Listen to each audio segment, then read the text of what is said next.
চলুন মায়েরা, আজকে আমরা সবাই মিলে সেই নীলাচলে পুরী ধামে যাব, আমাদের এই মনটাকে নিয়ে যাব। তো নীলাচলে পুরী ধামে যেতে গেলে কথাই আছে না বাবা, যেই দেশে যাও সেই ফল খাও। যদি আমরা বৃন্দাবনে যাই কি বলতে হয়, কি বলতে হয় গো? রাধে রাধে। আর যদি আমরা নবদ্বীপে যাই, জয় গৌর জয় নিতাই। আর যদি আমরা পুরী ধামে যাই কি বলতে হবে? জয় জগন্নাথ। ধাই গিড়ি গিড়ি মাসির বাড়ি কৌছ জয় জগন্নাথ। চলুন মায়েরা, সবাই মিলে সেই জগন্নাথ দেবের জয় গান গাইতে গাইতে আমরা সেই নীলাচল পুরী ধামে যাই। চলুন সবাই মিলে আমার সঙ্গে বলুন, জয় জগন্নাথ জয় জগন্নাথ জয় জগন্নাথ জয় জগন্নাথ। জয় বলদেব জয় বলদেব জয় বলদেব জয় বলদেব। জয় জগন্নাথ জয় জগন্নাথ জয় জগন্নাথ জয় জগন্নাথ।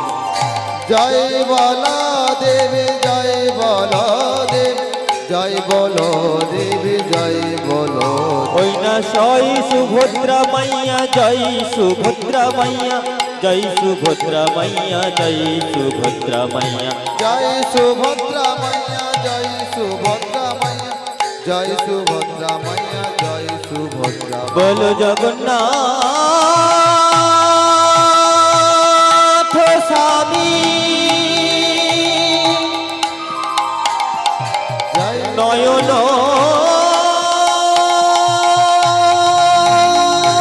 পথগামী। জয় ভব তুমে ভব তুমে ভব তুমে। জয় জগন্নাথ জয় জগন্নাথ জয় জগন্নাথ জয় জগন্নাথ। জয় বলদেব জয় বলদেব জয় বলদেব জয় বলদেব।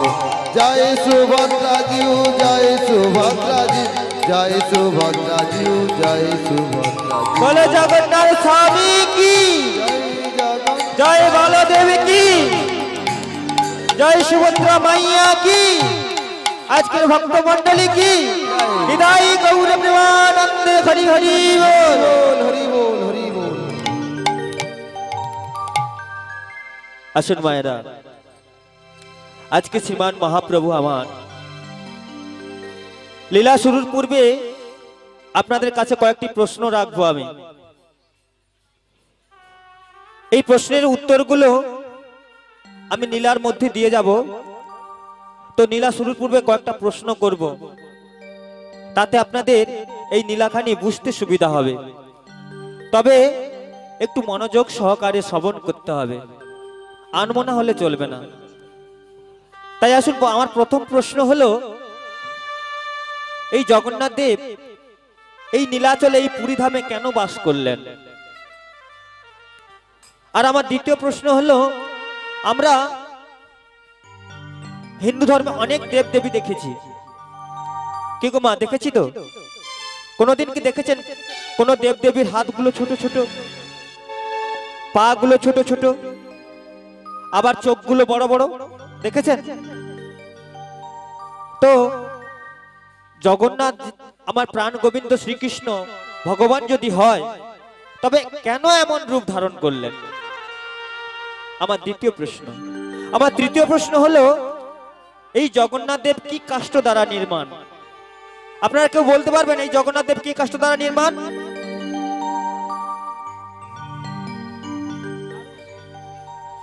কি কাষ্ঠ? নিম কাঠ? না না, নিম কাষ্ঠ নয়। আমি বলবো এই প্রশ্নের উত্তরগুলো এই নীলার মধ্যেই দিয়ে যাব। আচ্ছা বলুন তো, জগন্নাথ দেবের যে রান্না হয়, ভোগ হয়, এই ভোগগুলো প্রস্তুত হয় কটি ভাণ্ডের উপর? বলতে পারবেন কটি? একটু জোরে বলবেন। এতটা দূর হয়ে গেছে, একটু সামনের দিকে হলে ভালো হতো, অনেকটা দূর, আপনার সঙ্গে কথা বলতে পারছি না। 7টি ভাণ্ডের উপর ভাণ্ড চাপিয়ে রান্না হয়। কি গো আপনারা পারবেন বাড়িতে রান্না করতে দেওয়া হলে? আপনাদের যদি রান্না করতে দেওয়া হয় ওই 7টি ভাণ্ডের উপর ভাণ্ড চাপিয়ে রান্না করতে পারবেন? না বাবা, বলবেন যে হ্যাঁ বাবা হবে, হয়তো কোনোটা পুড়ে যাবে, কোনোটা পুড়ে ছাই হয়ে যাবে, কোনোটা আধ সেদ্ধ হবে, কোনোটা সেদ্ধ হবে না। কিন্তু জগন্নাথ দেবের যে ভাণ্ডের উপর ভাণ্ড চাপিয়ে রান্না হয়, তার প্রত্যেকটি ভাণ্ডের রান্নাই সমানভাবে পরিপাক হয়, সমানভাবে প্রস্তুত হয়। এমনই জগন্নাথ দেবের কৃপা। এই জগন্নাথ দেবের রান্না কে করেন? রান্না করেন মা লক্ষ্মী দেবী। এই লক্ষ্মী দেবীর পাচকি রয়েছে। পাচকিরা কারা? আর জগন্নাথ দেবের যে সেবা পূজা করে যে পান্ডারা, এই পান্ডারা বা কারা? আর জগন্নাথ দেব যাকে মাসি বলে ডেকেছিল, আচ্ছা মাসি বলতে আমরা কাকে বুঝি মা? কি গো, মাসি বলতে কাকে বুঝি? মায়ের বোন। মায়ের বোন বললেই মাসি বলা যায়। কেন না, যখন আমি মায়ের কোলে একটি ফুটফুটে সন্তান হয়ে জন্ম নিলাম, সর্বপ্রথমে আমার বাড়ি, কার বাড়িতে সংবাদটা যায় মা? মামার বাড়িতে যায়। আচ্ছা সংবাদটা পেয়ে কে প্রথম ছুটে আসে জানেন? আমার মাসি ছুটে আসে। কেন না, মাসি জানে আমিও একদিন মা হব, দেখি দেখি দিদির সন্তানটা কেমন হয়েছে, কত সুন্দর হয়েছে।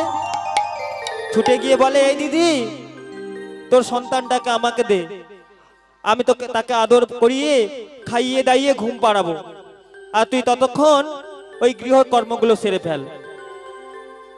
ছেলেটা মায়ের কোলে কান্নাকাটি করেছিল।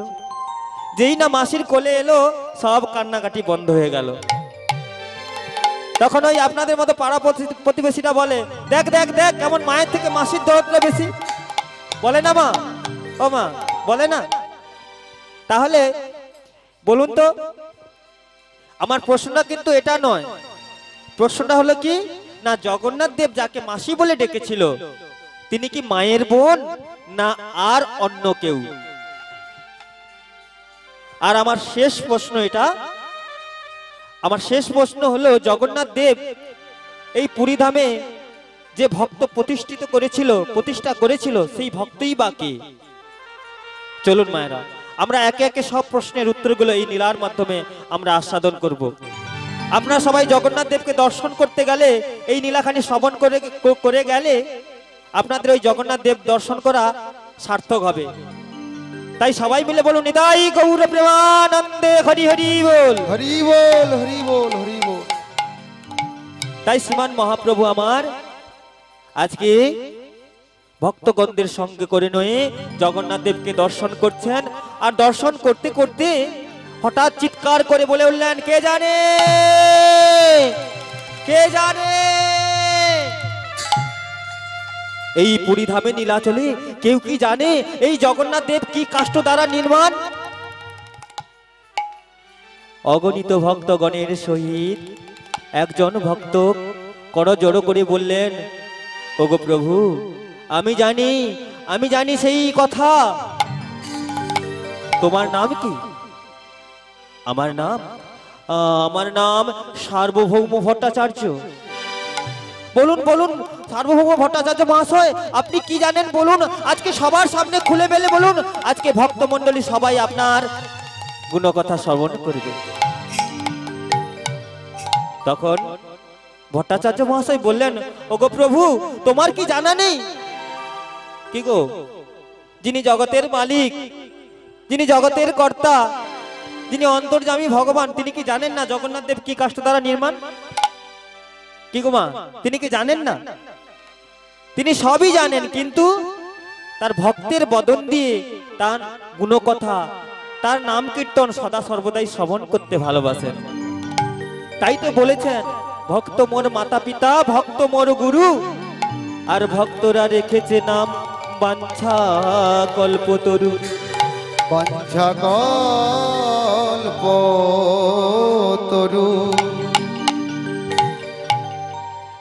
প্রভু সদা সর্বদাই তার ভক্তের বদন দিয়ে তার গুণকথা আস্বাদন করতে ভালোবাসেন। তাই বলছে বলো বলো ভট্টাচার্য মহাশয়, কি জানো আজকে সবার সামনে খুলে মেলে বলুন। সার্বভৌম বললেন, এই জগন্নাথ দেব দারু ব্রহ্ম কাষ্ঠ দ্বারা নির্মাণ। আরে দারু ব্রহ্ম, এই দারু ব্রহ্ম কাষ্ঠটি কোথা থেকে এলো? কেন প্রভু, আপনার কি মনে নেই সেদিনের কথা? কোন দিনের কথা? ওই সেদিনের কথা, ওই না দাপর যুগে কৃষ্ণ অবতারে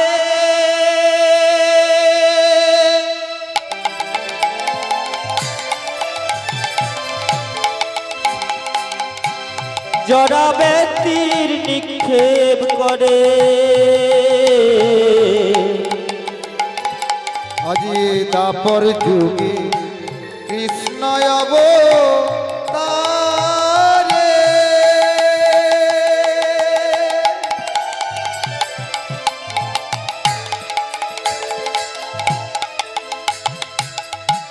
জড়াবে নিক্ষেপ করে। সেই হইতে তোমার দেহ জলেতে ভাসিল। আজ সেই হইতে তোমার দেহ জলেতে ভাসিল। আর ভাসিতে দেহ কাষ্ঠব্রত হয়ে গেল। আজ ভাসিতে দেহ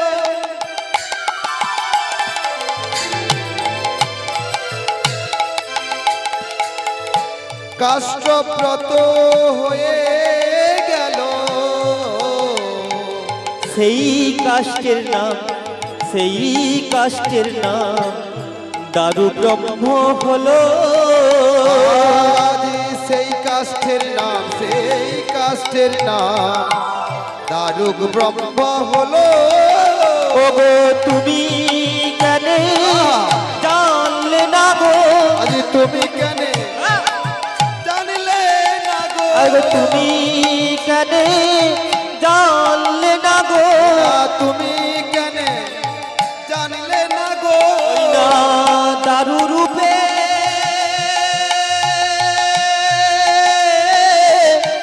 জগন্নাথ তুমি কেন জানলে না গো?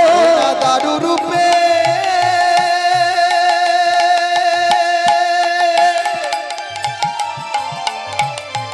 জগন্নাথ তুমি কেন জানলে না গো? ওই না দারু রূপে জগন্নাথ তুমি কেন জানলে না গো? দারু রূপে জগন্নাথ তোমরা হরি হরি হরি বলো। দারু রূপে জগন্নাথ তোমরা হরি হরি হরি বলো। দারু রূপে জগন্নাথ তুমি কেন জানলে না গো? সেই কাষ্ঠ দারুক ব্রহ্ম হলো।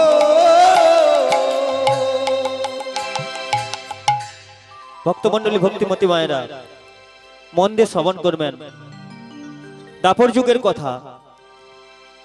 দাপর যুগে কৃষ্ণচন্দ্র সমাপন লীলা দান ব্রতযজ্ঞ সমাপন করে ভগবান শ্রীকৃষ্ণ আমার একটি বনের মধ্যে গিয়ে একটি বৃক্ষের ডালে বসে চরণের উপর চরণ দিয়ে মুরলীর ধ্বনি করছেন। আর এদিকে এক ব্যাধ, যার নাম হলো জরা ব্যাধ। আচ্ছা মায়েরা, ব্যাধেদের কাজ কি? ব্যাধেদের কাজ জানা আছে? ব্যাধেদের কাজ হলো শিকার করা। একজন ব্যাধ যার নাম হলো জরা ব্যাধ, এই জরা ব্যাধ সারা বন ভ্রমণ করে করে একটিও শিকার পেলেন না। সারা বন ভ্রমণ করে করে একটি না শিকার পেয়ে মনের দুঃখে তার ভগবানকে জানাচ্ছেন তার দুঃখের কথা। ওগো দয়াময়, ওগো কৃপাময়, বলো না দয়াময়, বলো না দয়াময়, আজকে সারাদিন বনে ভ্রমণ করে করে আমি একটুও শিকার পেলাম না। আমি আমার স্ত্রীর কাছে কি নিয়ে যাব বলো না, বলো না দয়াময়, আমি আমার স্ত্রীর কাছে কি নিয়ে যাব? আমার সংসারটা কেমন ভাবে প্রতিপালন হবে বলো না দয়াময়? দয়াময়, এই কি তোমার নীলা দয়াময়? এই কি তোমার নীলা? এই কি তোমার খেলা দয়াময়? এই কি তোমার খেলা? দয়াময়,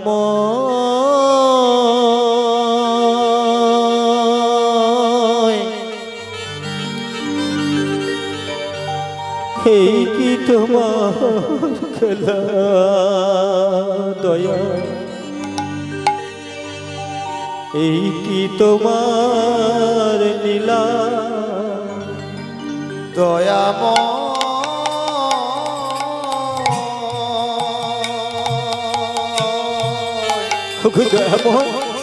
এই কি তোমার লীলা দয়াল? এই কি তোমার খেলা?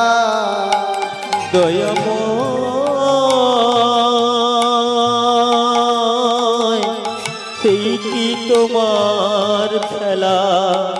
দয়া, এই কি তোমার নীলা? দয়াময়,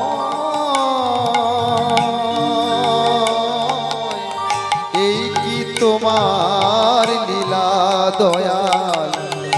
এই কি তোমার খেলা?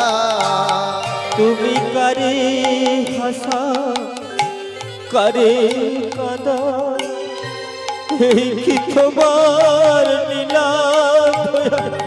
কারে হাসা, কারে কাদা, এই কি তোমার লীলা? তুমি কারে হাসা, কারে কাদা, এই কি তোমার খেলা? দয়া, কারে হাসা, কারে কাদা, এই কি তোমার লীলা? দয়াময়,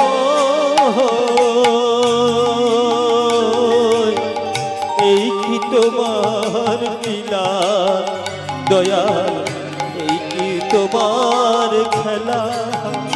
দয়াময়,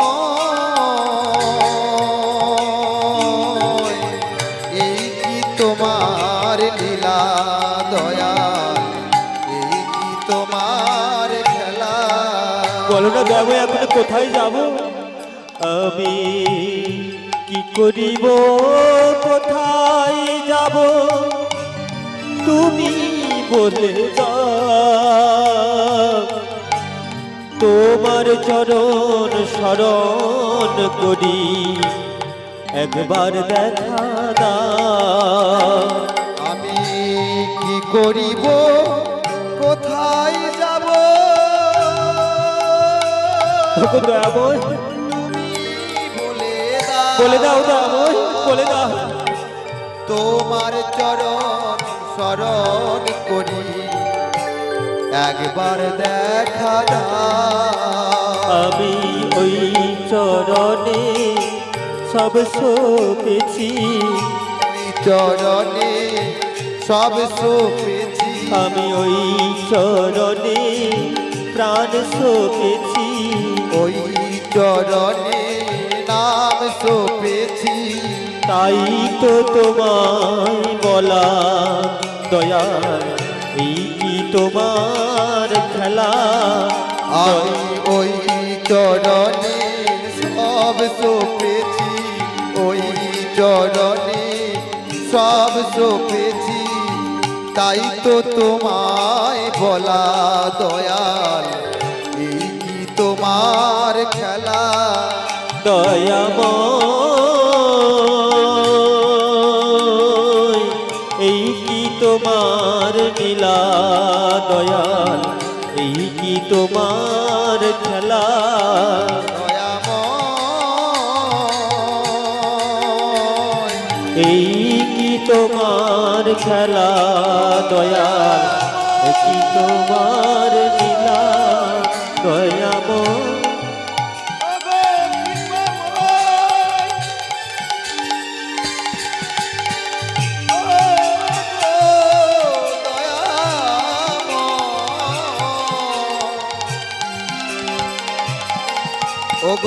কৃপাময় এই কি তোমার খেলা ওগো দয়াময়, বলো না দয়াময়, এখন আমি কোথায় যাই, কি করি, কেমন করে আমার সংসার প্রতিপালন করি, বলে দাও দয়াময়, বলে দাও। জরাবেদ তার দুঃখের কথা ভগবানকে জানাতে জানাতে ওই গভীর বনে প্রান্ত দিয়ে চলেছেন। এমন সময় দর্শন করলেন ওই বুঝি বৃক্ষের আড়ালে হরিণের কর্ণ দেখা যায়। ওই বুঝি বৃক্ষের আড়ালে হরিণের কর্ণ দেখা যায়। ওই ভগবান যে বসেছিল বৃক্ষের ডালে, চরণের উপর চরণ দিয়ে বংশী বদন করেছিল। ভগবানের চরণের তলদেশের রংটা কেমন গো মা জানেন? ভগবানের চরণের তলদেশের রংটা কেমন গো? রাঙা বর্ণ, রাঙা লাল রং। দেখবেন হরিণের কর্ণের যেমন রং, তেমনি আমার ভগবানের চরণের রংটাও, তলদেশের রংটা তেমনি। তাই জরাবেদ ভাবলেন ওই বুঝি বৃক্ষের আড়ালে হরিণের কর্ণ দেখা যায়।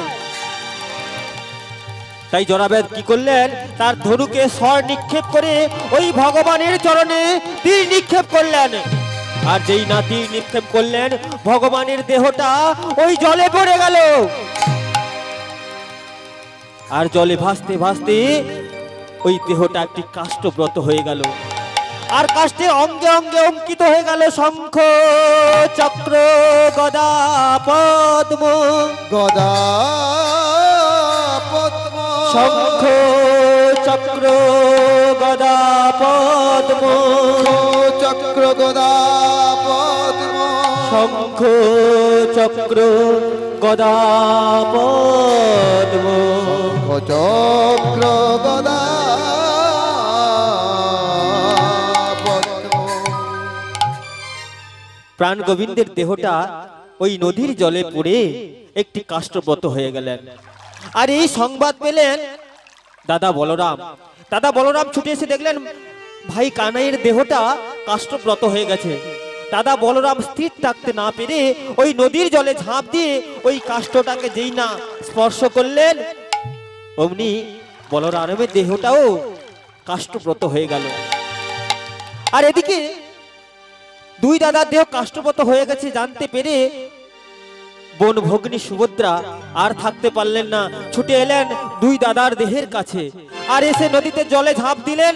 ঝাঁপ দেওয়ার সঙ্গে সঙ্গে ওই কাষ্ঠকে যেই না আলিঙ্গন করলেন, অমনিতে সুভদ্রা বোনের দেহটাও কাষ্ঠব্রত হয়ে গেল। আর আকাশে দৈববাণী হলো, শোনো গো শোনো, এই কাষ্ঠ ছাড়া তীর্থ ভ্রমণ করবে তোমরা কেউ হিংস্র জন্তু ভাববে না গো, কেউ হিংস্র জন্তু ভাববে না।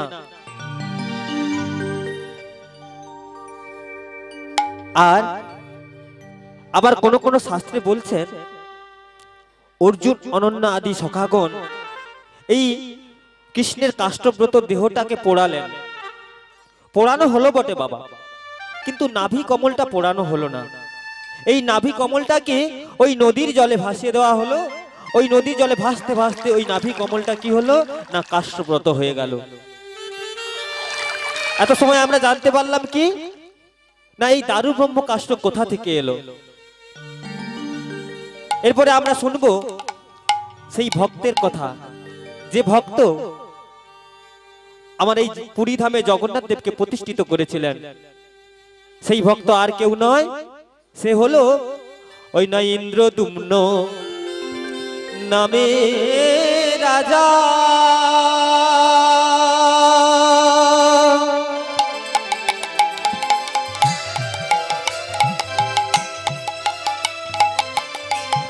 অবন্তী নগরে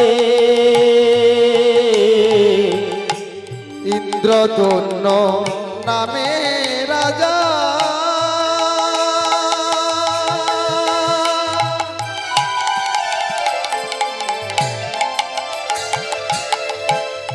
অবন্তী নগরে ধর্মে কর্মে মতি সদাই হরি নাম করে।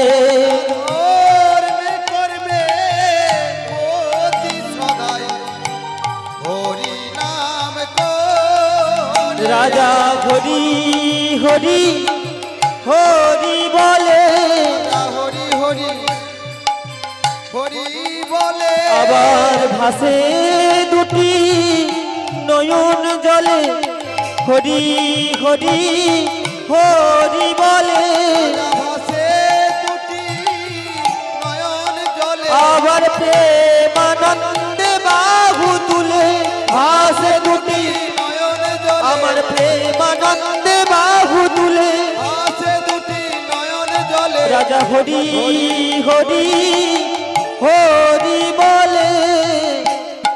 তারও হরি হরি হরি বলে। নিতাই গৌর প্রেমানন্দে হরি হরি বল। জয় নিতাই। অবন্তী নগরের রাজা, রাজা ইন্দ্রদুম্ন, এই রাজা খুবই ধর্মপরায়ণ ছিলেন। রাজকর্ম ভালো করে প্রতিপালন করতেন না, সদা সর্বদাই হরিনাম করে বেড়াতেন। একদিন রাজ্যের প্রজাগণ সবাই একই সাথে উচ্চ স্বরে বলে উঠলেন, আমরা এই রাজাকে রাজা বলে মানি না, আমরা অন্য দেশ থেকে রাজা এনে তাকে রাজা বলে মানব। যে রাজা রাজ্যের প্রজাগণের সুখ দুঃখ দেখে না, প্রজাগণের মঙ্গল দেখে না, সে আবার কিসের রাজা? আমরা অন্য দেশ থেকে রাজা এনে তাকে রাজা বলে মানব। সকল প্রজাগণ একই সুরে উচ্চ স্বরে বলতে লাগলেন, আমরা এই রাজাকে রাজা বলে মানি না, মানি না। সবাই মিলে উচ্চ স্বরে বলতে লাগলেন। আর এই সংবাদ পেলেন কে? না রাজা রানী গুন্ডিজা। ইন্দ্রদুম্ন স্ত্রীর নাম হলো গুন্ডিজা। রানী এই সংবাদ পেয়ে ছুটে চললেন, রাজা যেখানে বসে হরি নাম গাইছেন সেখানে চলছেন ছুটে। আর রাজা মহাশয়কে ডাকছেন, ও রাজা মহাশয়, রাজা মহাশয়, বলি ও রাজা মহাশয়। আর এদিকে রাজা কি করেন জানেন? রাজা এক মনে এক প্রাণে রাজা হরিনাম গিয়ে বেড়াচ্ছেন। রাজা হরি হরি বলে, হরি হরি বলে, রাজা হরি হরি বলে, হরি হরি বলে, আবার ভাসে দুটি নয়ন জলে, হরি হরি বলে, রাজা ভাসে দুটি নয়ন জলে, হরি হরি বলে। রাজা এক মনে এক প্রাণে হরিনাম গিয়ে বেড়াচ্ছে। আর এদিকে যে রানী ডাকছে, রাজার কোনো হোশ নেই, এক ধ্যানে হরিনাম করছেন, আস্তে এক ধ্যানে হরিনাম করছেন। তার বাইরে আর কোনো কথা রাজার কর্ণে ঢুকছে না। রানী যে ডাকছে, রাজা সে কথা কানে ঢুকছে না। সত্যি সত্যি রাজা এক মনে এক প্রাণে এক ধ্যানে হরি ভজন করেন। তাই তো মহাজন বললেন, স্বরূপে আরব যার, রসিক ও নাগর তার, প্রাপ্ত হবে মদন মোহন। মদন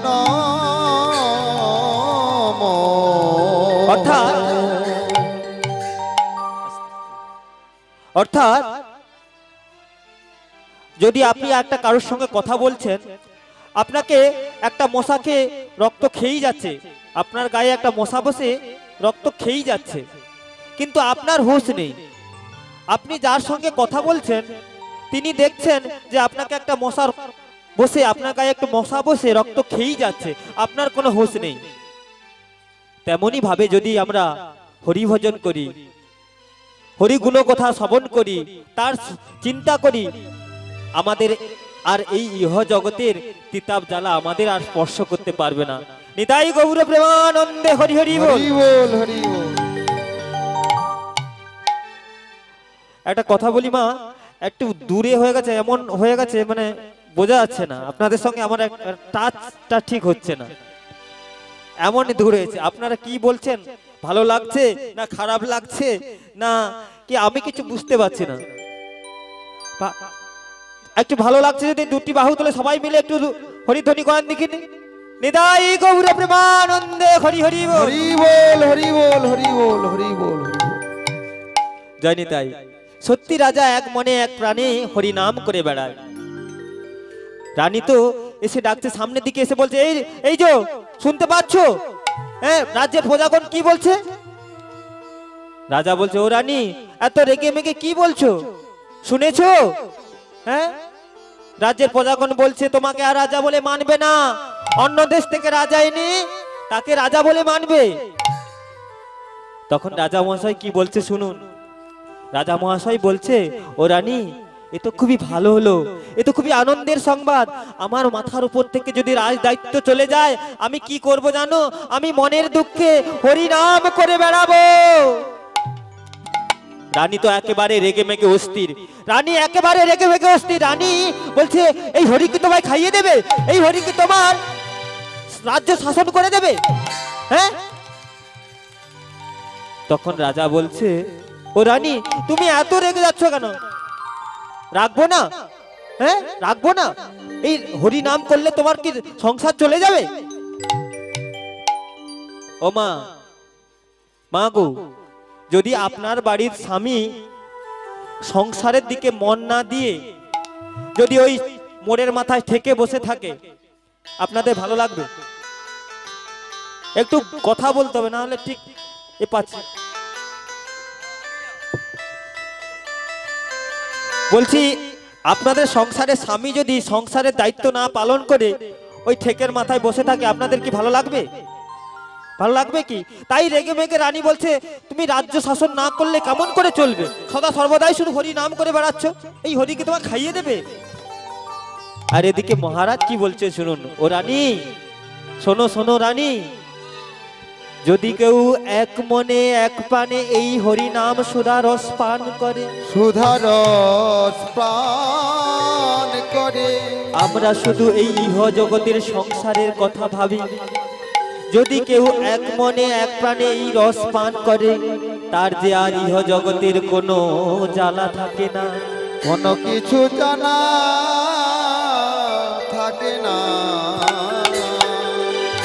রানী বলছে, মহারাজ বলছে, যদি কেউ এক মনে এক ধ্যানে এই নাম শ্রবণ করে, এই রস পান করে, তার এই ইহ জগতের কোনো জ্বালা তাকে আর স্পর্শ করতে পারে না গো। তখন রানী বলছে, মহারাজ আপনি যে হরিনাম করেন, এই হরিনামের কি এত গুণ আছে আমাকে বলুন তো, আমায় বলতে পারো এই হরিনাম করলে কি হয়, এই এর মধ্যে কি গুণ আছে একটু আমায় বলো তো। রাজা বলছে, শোনো শোনো, এই হরিনাম করলে কি হয় তুমি জানতে চাইছো, তবে শোনো, খুব ভালো কথা, তবে মন দিয়ে শুনতে হবে, তবে শোনো। হরিনামের তুল্য কি ধন জগতে আছে, হরিনামে তুল্য কি ধন জগতে আছে, হরিনামে তুল্য কি ধন। ও না হরি ভজে ত্রিপুরারি, না হরি ভজে ত্রিপুরারি, ওই না হরি ভজ ত্রিপুরারি মৃত্যুকে জয় করেছে, হরিনামে তুল্য কি ধন জগতে আছে, হরিনামের তুল্য কি ধন জগতে আছে। ও নামের প্রমাণ দেখো না। ভক্তমন্ডলী ভক্তিমতী মায়েরা, নাম করলে কি হয় শুনুন, ও নামের প্রমাণ দেখো না। ও সে যে ভক্ত সুধনা, তপ্ত তৈলে কইরা বসে হরির সাধনা, মনরে হরির সাধনা, তার প্রমাণ দেখো না। ভক্ত সুদনা তপ্ত তৈলে বসে করেন হরির সাধনা, বাইরে হরির সাধনা। হরি নামের গুণে রে ভাই কত, হরি নামের গুণে রে ভাই কত, ও হরি নামের গুণে রে ভাই কত, পাপি তাপি তোরেছে, হরি নামের তুল্য কি ধন জগতে আছে, হরি নামের তুল্য কি ধন জগতে আছে, হরি নামের তুল্য কি ধন জগতে আছে। আরো শুনবে রানী, আরো শুনবে। ছিল এক মধু মঙ্গল, ও তার পিতাই তো সম্বল, ও তার কাটা মুন্ড বলে ওঠে হরি হরি বল, মনরে হরি হরি বল। ছিল এক মধু মঙ্গল, তার পিতাই তো সম্বল হরি নামে কাটা মুন্ড হরি হরি বল বলা রে হরি হরি বল। ও মায়েরা, মধুমঙ্গলের কথা সবাই তো জানেন, জানেন তো শান্তিপুনি মুনির ছেলে মধুমঙ্গল, তার এই কাটা বদনটাও হরি নামের গুণে হরি নাম গাইছিলেন। এমনই হরি নামের গুণ মা ছিল এক মধুমঙ্গল, ও তার পিতাই তো সম্বল, ও তার কাটা মুন্ড বলে ওঠে হরি হরি বল মনরে হরি হরি বল। ছিল এক মধুমঙ্গল তার পিতাই তো সম্বল, তার কাটা মুন্ডু বলে ওঠে হরি হরি বল মনরে হরি হরি বল। ও হরি নামের গুণে, ও হরি নামের গুণে রে ভাই কত, হরি নামের গুণে রাধে। হরি নামের গুণে রে ভাই কত, ও হরি নামের গুণে রে ভাই কত পাষাণ জলে ভেসেছে। হরি নামের হরি নামের, হরি নামের তুল্য কি ধন জগতে আছে, হরি নামের তুল্য কি ধন জগতে আছে, হরি নামের তুল্য কি ধন জগতে আছে। ওই না হরি ভজে ত্রিপুরারি, হরি ভজে ত্রিপুরারি, আমার হরি ভজে ত্রিপুরারি মৃত্যুকে জয় করেছে। হরি নামে তুল্য কি ধন জগতে আছে। হরি ভজে ত্রিপুরারি, হরি ভজে ত্রিপুরারি, হরি ভজে ত্রিপুরারি মৃত্যুকে জয় করেছে, মায়ে মৃত্যুকে জয় করেছে। হরি নামে তুল্য কি ধন জগতে আছে, হরি নামে তুল্য কি ধন জগতে আছে, হরি নামে তুল্য কি ধন ওই না জগতে আছে। হৃদয় গৌর প্রেমানন্দে হরি হরি বল। হরি বল হরি বল। এমনই নামের মহিমা বাবা, নাম করলে হরি নামের মহিমা এমনই। আর রাজার বদনে হরি নাম শুনে একটু হালকা এটা হ্যালো, রাজার বদনে হরি নাম শুনে ও মা রানীর বদন দিয়ে যে কখন হরি নাম বেরিয়ে গেছে রানী নিজেও জানে না। রানীও রানী হরি হরি বলে, হরি হরি বলে, রানী হরি হরি বলে, হরি হরি বলে, আবার ভাসে দুটি নয়ন জলে হরি হরি বলে। রানী ভাসে দুটি নয়ন জলে হরি হরি বলে। রানীর বদন দিয়ে হরি নাম শুনতে, রাজার বদন দিয়ে হরি নাম শুনতে শুনতে রানীর বদন দিয়ে কখন যে হরি নাম বেরিয়ে গেছে রানী নিজেও জানে না। সত্যি এমনই হরি নামের গুণ। কি গো বাবা, এর প্রমাণ কে ছিল গো?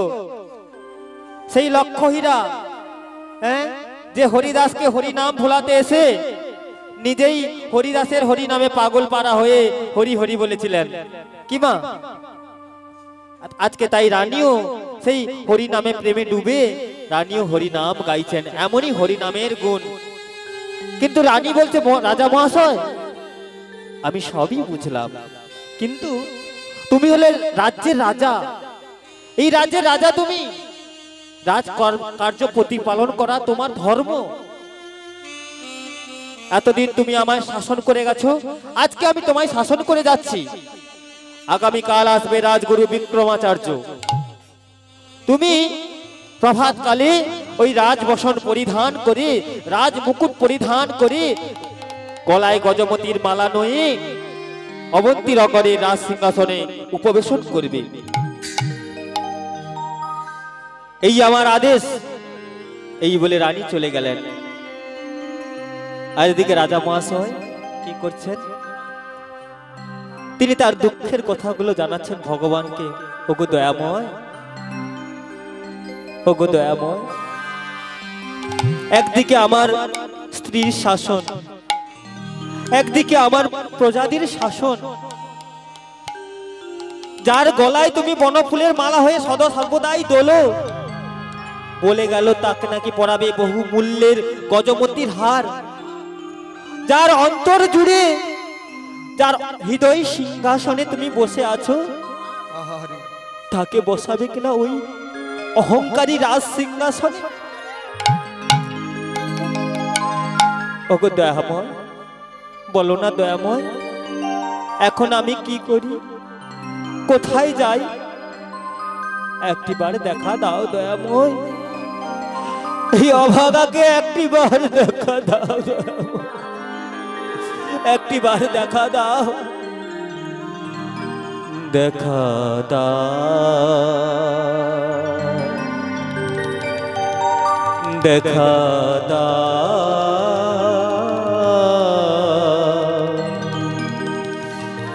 দেখা দাও, দেখা দাও হে মাধব, দেখা দাও, দেখা দাও হে মাধব, দেখা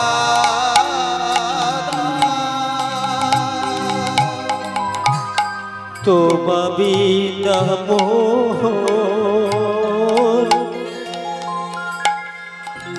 আর কেহ না,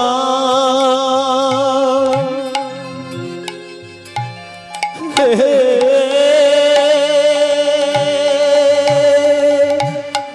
মাধব,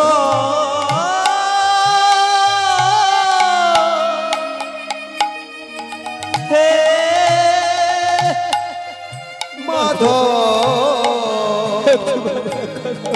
দেখা দাও, একটিবার দেখা দাও যাব, তোমা বিনা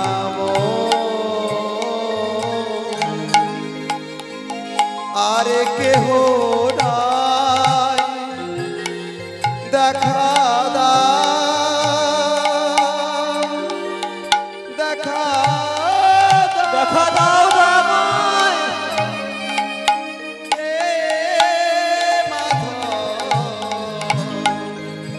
দেখা দেখা দাও, দেখা দাও, দেখা দাও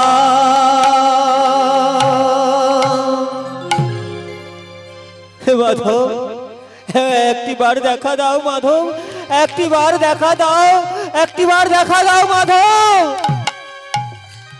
এই বেটা, কে কে আমায় এমন করে ডাকে? কে? আমি রে, আমি রে, আমি তোর আরাধ্য দেব নীলমাধব। ওগো প্রভু, তুমি এসেছো প্রভু, তুমি এসেছো। ওরে বেটা, তুই কাঁদিস না রে বেটা, আমি সব সইতে পারি, আমি দুটি জিনিস সইতে পারি না, একটি হলো ভক্তের অহংকার, আর একটি হলো আমার ভক্তের নয়নের জল। ভগবান কোনদিন ভক্তের নয়নের জল সইতে পারে না মা।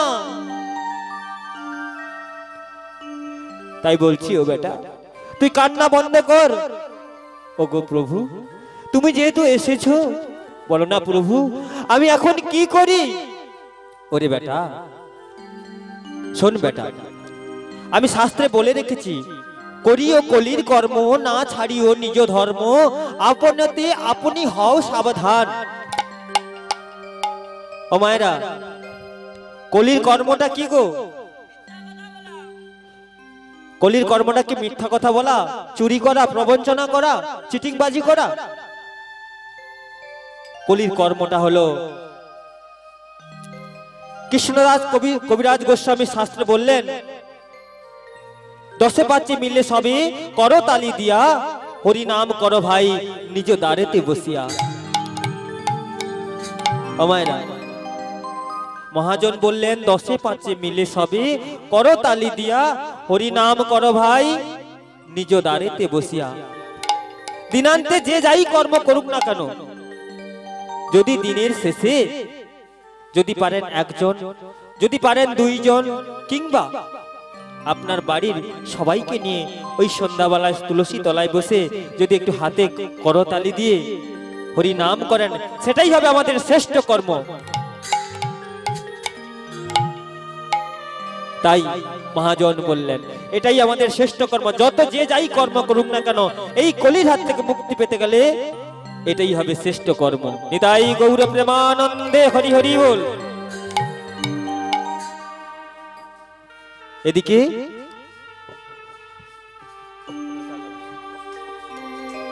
নিতাই, এটাই হবে শ্রেষ্ঠ কর্ম আমাদের।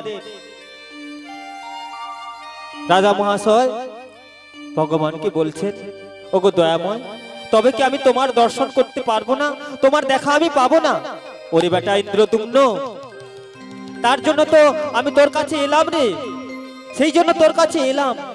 জানিস আমি এক গোপন পূজারীর হাতে পুজো পাচ্ছি। সেই গোপন পূজারীটি হলো বিশ্বাবসু। ওরে বেটা ইন্দ্রদুম্ন, আমি আর গোপনে থাকতে চাই না রে। আমি জগতের মাঝে জগন্নাথ রূপে প্রকাশ পেতে চাই। ওরে বেটা ইন্দ্রদুম্ন, আমি আর গোপনে থাকতে চাই না রে। তুই এক কাজ কর, তুই আগামীকাল তোর ওই রাজ সিংহাসনে, অবন্তী নগরের রাজ সিংহাসনে উপবেশন করে তুই তোর রাজ্যের সকল ব্রাহ্মণগণকে জানিয়ে দিবি যে আমার সন্ধান যারা পাবে তাদেরকে তুই বহু মূল্য দিয়ে উপহার করবি, পুরস্কৃত করবি। এই বলে ভগবান চলে গেলেন। এদিকে রাজা মহাশয় কি করলেন না, পরের দিন রাজবসন পরিধান করে, গলায় গজমতির মালা নয়ে, মাথায় রাজ মুকুট পরিধান করে ওই অবন্তী নগরের রাজ সিংহাসনে উপবেশন করেছেন। আর পাত্র মিত্র সৈন্যদের ডেকে জানিয়ে দিলেন, শোনো শোনো, আজকে আমার রাজ্যে, সারা রাজ্যে ঢাড্ডা বাজিয়ে জানিয়ে দাও যে আমার রাজ্যে যত ব্রাহ্মণ রয়েছে তারা যেন আমার মাধবের সন্ধানে যায়। আর যারা আমার মাধবের সন্ধানে যাবে, আমার মাধবকে পায় কিংবা না পায়, তাদের সবাইকে আমি 100 করে স্বর্ণ মুদ্রা, একটি করে গ্রাম উপহার করব। এবার পাত্র মিত্র সৈন্যগণ কি করলেন না, সারা রাজ্যে ঢাড্ডা পিটিয়ে জানিয়ে দিলেন। আর জানানোর সঙ্গে সঙ্গে রাজ দরবারে প্রায় 100 জন ব্রাহ্মণ এসে উপস্থিত। রাজা মহাশয় বলছে, এ কি, তোমরা এতজন ব্রাহ্মণ কোথায় যাবে? কেন মহারাজ, আপনি তো বলেছেন মাধবের সন্ধানে যাওয়ার জন্য। আরে তোমরা এতজন যাবে কেন মহারাজ? আপনি তো বলেননি একজন কিংবা 2 জন যাবে। আপনি বলেছেন যতজন যাবেন তাদের সবাইকে পুরস্কার করবেন।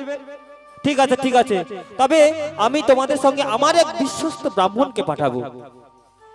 বলে কে সেই বিশ্বস্ত ব্রাহ্মণ? মহারাজ, আমরা এতজন ব্রাহ্মণ থাকতে থাকতে আপনার বিশ্বাস হলো না, আবার সেই বিশ্বস্ত ব্রাহ্মণ? সেই বিশ্বস্ত ব্রাহ্মণ হলো রাজপুরোহিত বিদ্যাবতী। রাজপুরোহিত বিদ্যাবতী। রাজপুরোহিত বিদ্যাবতী।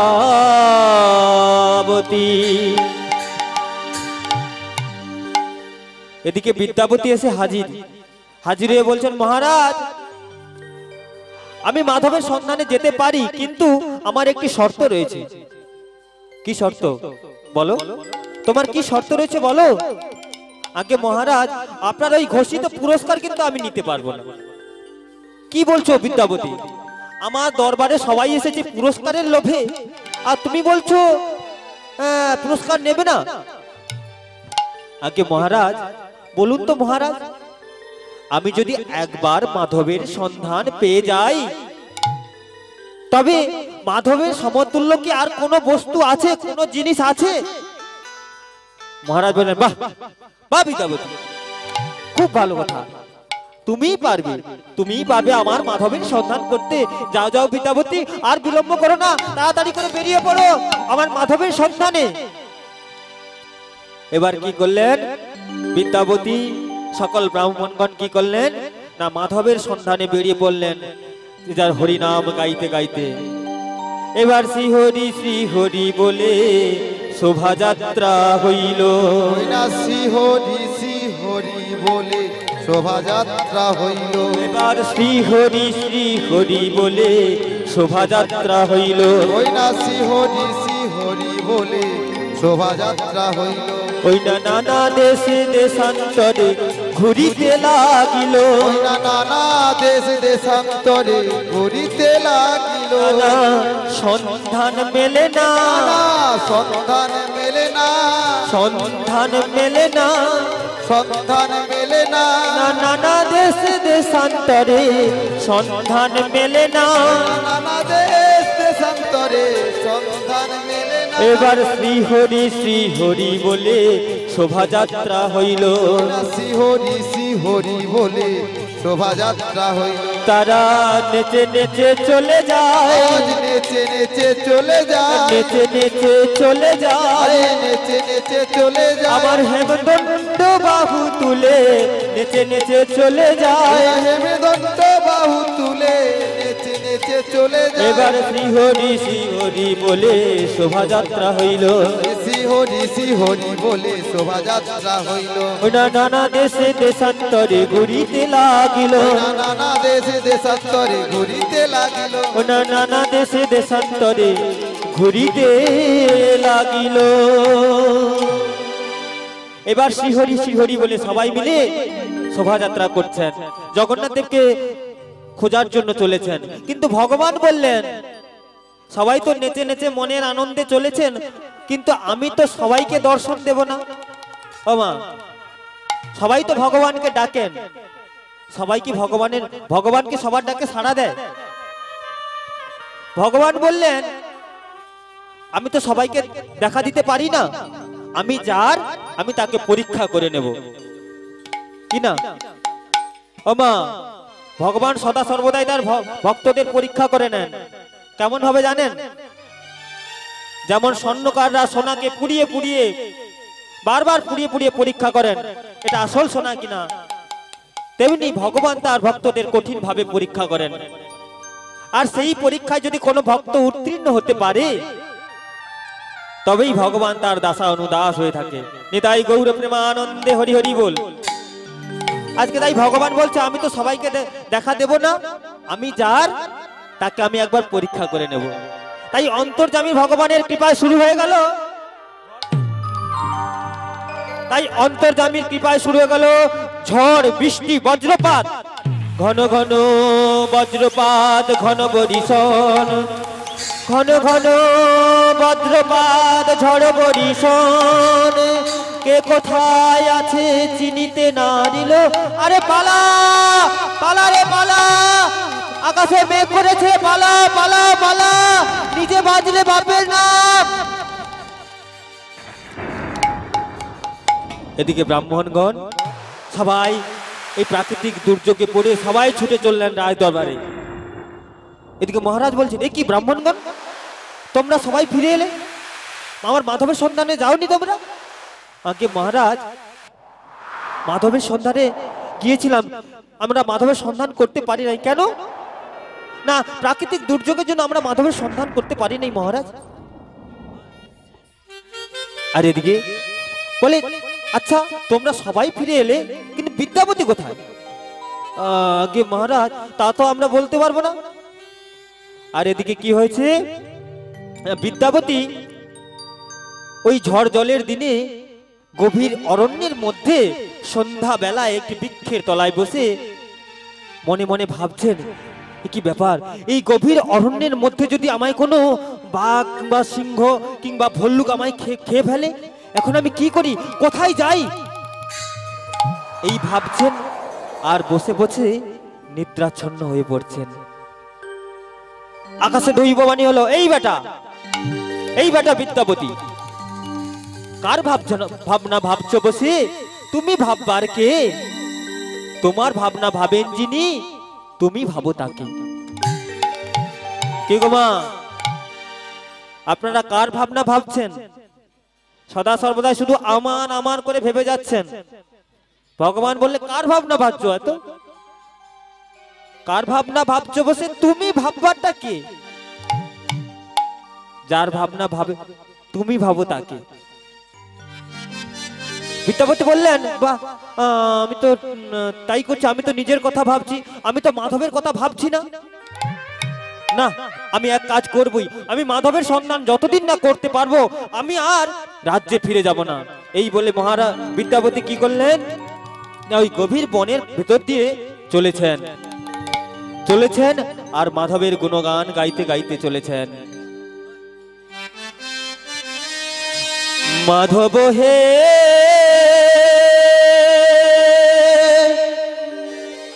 মাধব, মাধব মাধব হে মাধব, মাধব মাধব হে মাধব, মাধব মাধব হে মাধব, মাধব হে মাধব, মাধব মাধব হে মাধব, মাধব হে মাধব, হে মাধব, মাধব হে মাধব। মুঠি পখড়রে পেট পুরে মোর, মুঠি পখড়রে পেট পুরে মোর, 56 ভোগরে নাই তলভ। মাধব হে মাধব, হে মাধব, মাধব হে মাধব। ছাটি মাটি ঘরে সব সুখ মোর, ছাটি মাটি ঘরে সব সুখ মোর, 56 ভোগরে নাই তলভ। মাধব হে মাধব, হে মাধব, মাধব হে মাধব, মাধব হে মাধব, মাধব মাধব হে মাধব। ও জাগারে তু ফলরে অছুরে, ও জাগারে মো ফলরে অছু।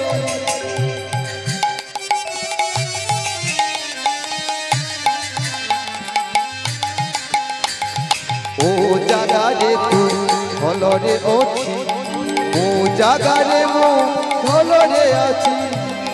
পিতা মশিরারে সুখ নিদ মোর, পিতা মশিরারে সুখ নিদ মোর, 56 ভোগরে নাই তলভ। মাধব হে মাধব, হে মাধব, মাধব হে মাধব, মাধব হে মাধব, মাধব হে মাধব, হে মাধব, মাধব হে মাধব। নিতাই গৌর প্রেমানন্দে হরি হরি বল।